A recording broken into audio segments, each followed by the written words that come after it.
അപ്പോൾ ഇന്ന് നമുക്ക് ഇത്തിരി ബീഫ് കറി വെച്ചാലോ? എല്ലാവരും കറി വെക്കുന്നതാ, എന്നാലും ഞങ്ങൾ ഉപയോഗിക്കുന്നത് ഇങ്ങനെ കൊഴുപ്പുള്ള മാംസമാണ് കേട്ടോ. കൊഴുപ്പില്ലാതെ നമുക്ക് ബീഫ് കറി വെച്ചാൽ ഒന്നിനും കൊള്ളത്തില്ല. അതാണ് ഞങ്ങളുടെ പോളിസി. അപ്പോൾ അതിലേക്ക് ഞാൻ 2 ടീസ്പൂൺ കാശ്മീരി ചില്ലി പൗഡർ ഇട്ടു, ടീസ്പൂൺ കുരുമുളക് പൊടി, പിന്നെ മഞ്ഞൾപ്പൊടി, പിന്നെ 3 ഗ്രാമ്പു, പിന്നെ ഒരു ഏലക്ക. ഇത് ഞാൻ ചതച്ചിടും കേട്ടോ. പിന്നെ 3 ടീസ്പൂണ് ഗരം മസാല. ബീഫ് അതിനുശേഷം അതിൻ്റെ അകത്തേക്ക് വെളുത്തുള്ളി, ഇഞ്ചി ചതച്ചിടണം കേട്ടോ.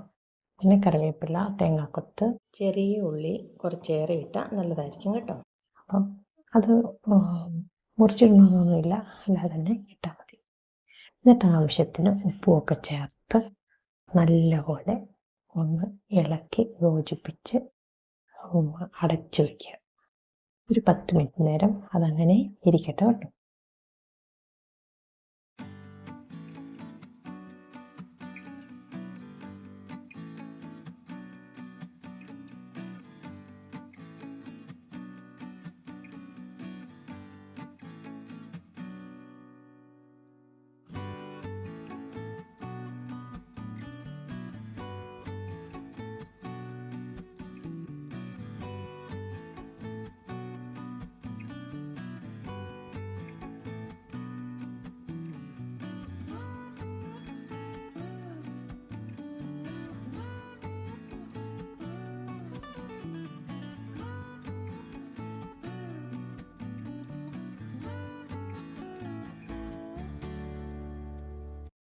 ഇനി ഇതിനോടൊപ്പം ഞാൻ കപ്പ ബിരിയാണിക്കുള്ള എല്ല് കറിയും കൂടെ റെഡിയാക്കുക കേട്ടോ. ഞാനിവിടെ എടുത്തിരിക്കുന്നത് 1 കിലോ എല്ലാണ് കേട്ടോ.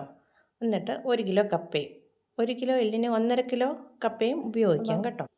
ആ എല്ലെന്ന് പറയുന്നത് ഞങ്ങൾ വാരിയെല്ല്, മാംസത്തോടു കൂടിയ വാരിയെല്ല്, അല്പം നെയ്യൊക്കെ ഉള്ള വാരിയെല്ലായിരിക്കുമേ. എങ്കിൽ മാത്രമേ നമ്മൾ കപ്പ ബിരിയാണി ഉണ്ടാക്കുമ്പോൾ കുറച്ച് ടേസ്റ്റ് ഉള്ളൂ. അപ്പോൾ ആ കൊഴുപ്പുള്ള മാംസത്തോടു കൂടിയ വാരിയെല്ല്, അതിലേക്ക് കുറച്ച് ചെറിയ ഉള്ളി, കറിവേപ്പില, പിന്നെ 3 ടീസ്പൂൺ കാശ്മീരി ചില്ലി പൗഡർ, പിന്നെ 2 ടീസ്പൂണ് ഇറച്ചി മസാല, ഇതൊക്കെ കൂടെ ചേർത്ത് ഉപ്പും കൂടെ ചേർത്ത് നന്നായിട്ട് യോജിപ്പിച്ച് വെക്കുന്നു. അതിനോടൊപ്പം കുറച്ച് പിന്നെ വെളുത്തുള്ളി, ഇഞ്ചി ചതച്ചിടുന്നു കേട്ടോ. ചതച്ചിട്ട് ഇതെല്ലാം കൂടെ ചേർത്ത് ഒരു 10 മിനിറ്റ് റെസ്റ്റ് ചെയ്യാനായിട്ട് വെക്കുന്നു. അപ്പോൾ ഈ കപ്പ ബിരിയാണിക്ക് നമ്മൾ കപ്പ ഇനി തയ്യാറാക്കേണ്ടതുണ്ട്, പിന്നെ അതിൻ്റെ അകത്ത് കപ്പയ്ക്ക് വേണ്ട ഇൻഗ്രീഡിയൻസും തയ്യാറാക്കാനുണ്ട്. അപ്പോൾ ഇത് അടച്ചു വെച്ച് 10 മിനിറ്റ് കൊണ്ട് നമുക്ക് ഒരു മുറി തേങ്ങ ചിരവി അത് ഗോൾഡൻ ബ്രൗൺ ആവുന്നത് വരെ വറുത്ത് കോരി മാറ്റി വയ്ക്കണം. അതിന് ശേഷം ചെയ്യേണ്ടത് കുറച്ച് പിന്നെ കൊച്ചി ഉള്ളി, ചെറിയ ഉള്ളി നമ്മൾ കടുക് താളിക്കാൻ അരിയില്ലേ എന്ന് പറഞ്ഞതുപോലെ ഒരു 10 ചെറിയ ഉള്ളി എടുത്ത് അരിഞ്ഞ് എടുക്കുക. അതിനോടെ വറ്റൽ മുളക് മുറിച്ചിടുക.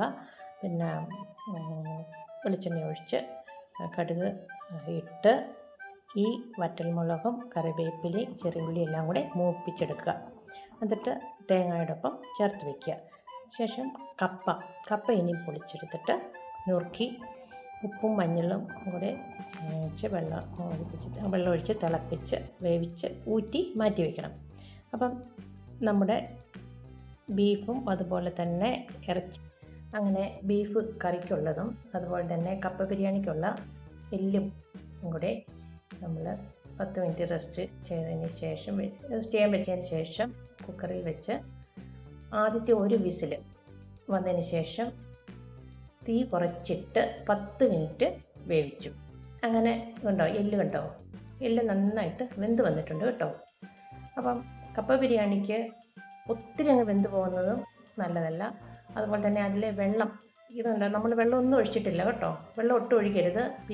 ബീഫിനകത്ത് നമ്മൾ എല്ലാം പുരട്ടി വെച്ചത് തിളച്ച് കഴിയുമ്പോഴത്തേക്ക് അതിൻ്റെ അകത്തുനിന്ന് വെള്ളം ഇറങ്ങും. അതുകൊണ്ട് നമ്മൾ ഒട്ടും വെള്ളം ഒഴിക്കേണ്ട. അതുപോലെ തന്നെ എല്ലിനകത്തും വെള്ളം ഒഴിക്കേണ്ട കാര്യം വരുന്നില്ല. അപ്പം നന്നായിട്ട് അവ വെന്തിട്ടുണ്ട് രണ്ടും കേട്ടോ. അപ്പോൾ ഞങ്ങൾ ഈ ബീഫ് കറി വെക്കുമ്പോൾ, ബീഫ് കറി ഞാൻ പറഞ്ഞല്ലോ അതിൻ്റെ അകത്ത് മല്ലിപ്പൊടി ഞാൻ ചേർത്തിട്ടില്ല. നിങ്ങൾ ശ്രദ്ധിച്ചോ, ഞാൻ മല്ലിപ്പൊടി ചേർത്തിട്ടില്ലേ. കാരണം നമ്മൾ ഒന്നെങ്കിൽ ഇങ്ങനെ വറ്റിച്ച് വെക്കും, അതിൻ്റെ അകത്ത് വെള്ളം നന്നായിട്ട് വന്ന് അതങ്ങ് വറ്റിച്ച് വെച്ചിട്ട് ബീഫ് നമ്മൾ ഇടയ്ക്കൊക്കെ അല്ലേ കുറച്ചല്ലേ എടുക്കുള്ളൂ. അപ്പോൾ അതുകൊണ്ട് തന്നെ നമ്മൾ എന്ത് ചെയ്യുന്നത് വെച്ചാൽ അതിൽ മല്ലിപ്പൊടി ചേർക്കത്തില്ല. പിന്നെ കറിയായിട്ടോ അല്ലെങ്കിൽ ഫ്രൈ ആക്കാനോ നമ്മൾ എടുക്കുമ്പോൾ അതനുസരിച്ച് വീണ്ടും ഇതുപോലെ ഗരം മസാലയും മുളക് പൊടി, മല്ലിപ്പൊടിയും, വെളുത്തുള്ളിയും, കുരുമുളക് പൊടിയും ഇതെല്ലാം ചേർത്ത് കറിയാണെങ്കിൽ കറിക്ക് വേണ്ടി അല്ലെങ്കിൽ ഫ്രൈ ആണെങ്കിൽ ഫ്രൈക്ക് വേണ്ടി അങ്ങനെ മാറ്റി ഉണ്ടാക്കുകയാണ് ചെയ്യുന്നത്. അപ്പോൾ ഇതുണ്ടോ, ഞാൻ വെച്ച ബീഫിൽ ഞാനൊരു തുള്ളി വെള്ളം ഒഴിച്ചിട്ടില്ലായിരുന്നു. ഇപ്പോൾ അതിൻ്റെ അകത്ത് നോക്കി അത്രയും വെള്ളമുണ്ട്.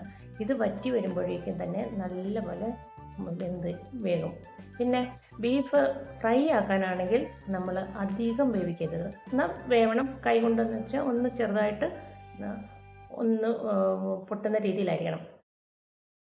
പക്ഷേ ഫ്രൈ ആക്കുമ്പോൾ അങ്ങനെ കാരണം എന്താണെന്ന് വെച്ചാൽ ഫ്രൈ ആക്കുമ്പോൾ അല്ലെങ്കിൽ നമ്മൾ പിന്നെ അത് കുഴയ്ക്കും. ചില ഇറച്ചികൾക്കേ ഉള്ളൂ കേട്ടോ, ചിലതുണ്ട്, ചില സമയത്ത് കിട്ടുന്നത് നല്ലതായിരിക്കും. അപ്പം അതുകൊണ്ട് തന്നെ ഞങ്ങളുടെ ഈ കപ്പ ബിരിയാണിക്കും ഈ അതിൽ വരുന്ന വെള്ളം നമ്മൾ വറ്റിച്ച് കളയത്തില്ല കേട്ടോ. ഇനി ഈ കപ്പ ബിരിയാണിയിലേക്ക് കപ്പ എങ്ങനെയാണ് ഇടുന്നതെന്നുള്ളത് ഞങ്ങൾ എങ്ങനെ ഇടുന്നതെന്നുള്ളത് കാണിച്ചു തരാം കേട്ടോ. ഞാൻ കപ്പ നുറുക്കിയെടുത്തിട്ട്, അപ്പോൾ 1 കിലോ എല്ലിന് 1 കിലോ കപ്പ അല്ലെങ്കിൽ 1.5 കിലോ കപ്പ. അപ്പോൾ കപ്പ നല്ലപോലെ ഉപ്പും പൊടിയും ഇട്ടിട്ട് തിളപ്പിച്ച് വേവിച്ച് ഊറ്റി വെച്ചേക്കും. അതിനുശേഷം ഇതിൻ്റെ അരപ്പെന്ന് പറയുന്നത്, ഇനി കപ്പയ്ക്ക് ചേർക്കുന്നതെന്ന് പറയുന്നത്, 1 മുറി തേങ്ങ എടുത്ത് നല്ലപോലെ ഗോൾഡൻ ബ്രൗൺ കളറാകുന്ന വിധം പിന്നെ ആവുന്നത് വരെ വറുത്ത് അത് മാറ്റി വയ്ക്കും. അതിനുശേഷം പിന്നെ ചെറിയ ഉള്ളി നമ്മൾ കടുക് താളിക്കുന്ന അരിയത്തില്ലേ, അതുപോലെ അരിഞ്ഞെടുക്കും. ഒരു 10 അരിഞ്ഞെടുക്കും. പിന്നെ വറ്റൽമുളക്, കറിവേപ്പില, പിന്നെ അല്പം ഗരം മസാല എല്ലാം കൊണ്ട് ചേർത്ത് നമ്മൾ കടുക് താളിക്കുന്ന പോലെ ആക്കിയിട്ട് ഈ തിളപ്പിച്ചൂറ്റി വെച്ച കപ്പ ഈ ഇറച്ചിക്കകത്തോട്ട് ഇടുന്നു. ഈ ഇറച്ചിക്കകത്തോട്ടിട്ട് ഒന്ന് മൂടി വയ്ക്കുന്നു. അപ്പോൾ ചെറിയൊരു ആവിയൊക്കെ വന്ന് ഞാൻ പറഞ്ഞില്ലേ, ഇറച്ചിക്കകത്തെ വെള്ളം നമ്മൾ വറ്റിക്കത്തില്ലെന്ന് പറഞ്ഞില്ലേ, അപ്പോൾ ആ വെള്ളം ഈ കപ്പയുമായിട്ട് മിക്സ് ആവുന്നു. അതിനുശേഷം നമ്മൾ വറുത്ത് വെച്ച തേങ്ങയും അതുപോലെ തന്നെ വറ്റൽമുളക്, കറിവേപ്പില ഇതെല്ലാം കൂടി, ഉള്ളി എല്ലാം കൂടെ മൂപ്പിച്ചത് ഇതിന് മുകളിലേക്കിട്ട് നന്നായിട്ട് ഇളക്കിയെടുക്കുന്നു. അപ്പം ഇളക്കിയെടുക്കുമ്പോൾ ഒരു കുഴമ്പ് പരുവത്തിലായിരിക്കണം കേട്ടോ, അല്ലാതെ നമുക്ക് ഒത്തിരി ലൂസാകാനും പാടില്ല, ഒത്തിരി ടൈറ്റ് ആകാനും പാടില്ല. അപ്പോൾ അതിന് കുഴമ്പ് പരുവത്തിൽ ആക്കിയെടുത്ത് വേണമെങ്കിൽ അല്പം വീണ്ടും ഇച്ചിരി ഗരം മസാല ഇടാം, ഒന്നും വേണ്ട. അതിനോടുകൂടി ഞങ്ങൾ ഉപയോഗിക്കേണ്ട സൈഡ് ഡിഷ് എന്ന് പറയുന്നത് വെള്ളയോ അല്ലെങ്കിൽ ചുവപ്പ് നിറത്തിലുള്ള നാരങ്ങ അച്ചാറിട്ടത്. അതാണ് അതിൻ്റെ ഏറ്റവും ബെസ്റ്റ് കോമ്പിനേഷൻ എന്ന് പറയുന്നത് ഞങ്ങളുടെ കേട്ടോ. ഇനി അല്ലെങ്കിൽ ഗ്രീൻ സാലഡ് ഇതിനോടൊപ്പം നമുക്ക് ചേർത്ത് കഴിക്കാം. അങ്ങനെ നല്ല കപ്പ ബിരിയാണി ഉണ്ടാക്കാം. അപ്പോൾ ഇനി ഞാൻ ആ മിക്സ് ചെയ്തിന്, ഇപ്പോൾ കപ്പ ഞാൻ ഇതിനകത്ത് മിക്സ് ചെയ്തിട്ടുണ്ട്, അതിൻ്റെ മേളിലോട്ട് ഇട്ടിട്ടുണ്ട്. ഇനി ഇതൊന്ന് അടച്ചു വെക്കും. എന്നിട്ട് വിസിൽ മാറ്റി വെക്കണം കേട്ടോ. എന്നിട്ട് അതിനകത്ത് നല്ല ആവി വന്ന് ഈ ഇറച്ചിയിലെ ആ അരപ്പുണ്ടല്ലോ അത് പതിയെ തിളച്ച് കപ്പയുമായിട്ട് മിക്സ് ആകും. പിന്നെ നമ്മൾ വറുത്ത് വെച്ചിരിക്കുന്ന ആക്കിട്ട് ഇതിന് മേളിലോട്ടിട്ട് ഇളക്കി നന്നായിട്ട് എടുക്കുക കേട്ടോ. ഇതുപോലെ ഇളക്കിയിട്ട് നന്നായിട്ട് ഇളക്കി യോജിപ്പിച്ച് ചൂടോടെ നാരങ്ങ അച്ചാറും കൂട്ടി അങ്ങ് കഴിച്ചോളുക. അപ്പം ബീഫ് ഞാൻ ഇതിനോടൊപ്പം വറ്റിച്ച് വെക്കുകയാണ് ചെയ്യുന്നത്. പിന്നെ ആവശ്യത്തിന് നമ്മൾ എടുത്ത് ഒന്നെങ്കിൽ ഫ്രൈ അല്ലെങ്കിൽ കറി, അതനുസരിച്ച് നമ്മൾ അതിനെ മാറ്റുകയാണ് ചെയ്യുന്നത്. അപ്പം നിങ്ങളും ഇതുപോലൊക്കെ കപ്പ ബിരിയാണിയൊക്കെ ഉണ്ടാക്കി നോക്കുക കേട്ടോ. അപ്പം എൻ്റെ ഈ ചാനൽ ആദ്യമായിട്ട് കാണുന്നവരാണെങ്കിൽ സബ്സ്ക്രൈബ് ചെയ്ത് സപ്പോർട്ട് ചെയ്യുക. ഇനി സബ്സ്ക്രൈബ് ചെയ്തവരാണെങ്കിൽ ഒരു കമൻറ്റും ലൈക്കും ഒക്കെ തന്ന് ഒന്ന് സപ്പോർട്ട് ചെയ്യുക കേട്ടോ. അപ്പം ചാനൽ സബ്സ്ക്രൈബ് ചെയ്യാനും കമൻറ്റ് ചെയ്യാനും അതുപോലെ ലൈക്ക് ചെയ്യാനും മറക്കരുത്.